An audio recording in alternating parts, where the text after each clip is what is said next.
So did you imagine, like, when you were a student that you would be practicing, or you'd be in academia? I never, I mean, as I said, before about first and second year, I never got a 7. It's kind of an accreditation of that quality, if you like, across the first 2 years of my degree. I was all over shop. One studio, one, and that also reflected my motivation. The big things I was interested in, I gave more to certain things. And I think that's we all do that. I think one of the hardest things I've found as an educator is to be objective when students do what I did as students.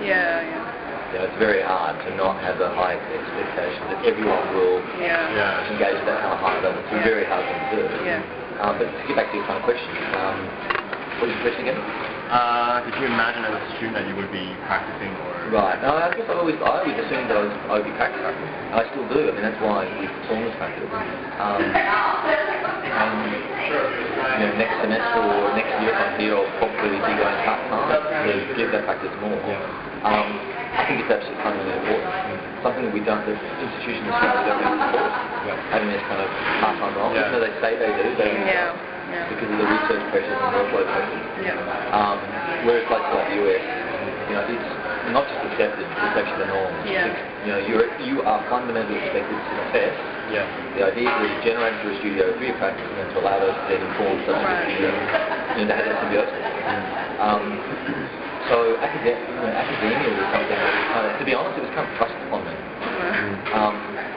Because I started to do a little bit well in third year. I was still a bit kind of disparate. But I think I really discovered a passion in third year. And I took a couple of years out, and I think I really thrived in practice as well. And I really enjoyed the actual. I think I may have said this to you guys before, but I really get off on construction documents. Wow. Really sexy, really does it for me. Wow. That was one of the other questions. Really does it for me. I mean, that's why drawing is so important to me, because I really think that is something that we kind of undervalue. CAD really undervalues that, distance us from the drawing.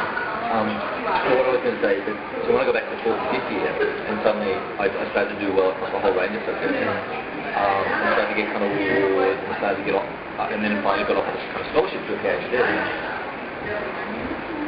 It took a long time to. In fact, there was one thing that actually allowed me to go to Academe, and you can basically thank Hassel. What? Wow. Was that job interview? I went for a job interview with Hassel and I didn't get it. And also, not only did I not get it, but the interview itself, I realised that we were in two different worlds. The kinds of things I was interested in was not the kinds of things they were interested in. And I had the fallback of the PhD. So I took 6 or 12 months off. I delayed taking the PhD, and I just consulted for Libby and for some other practice around town. And then went into Academe. Interesting. Okay.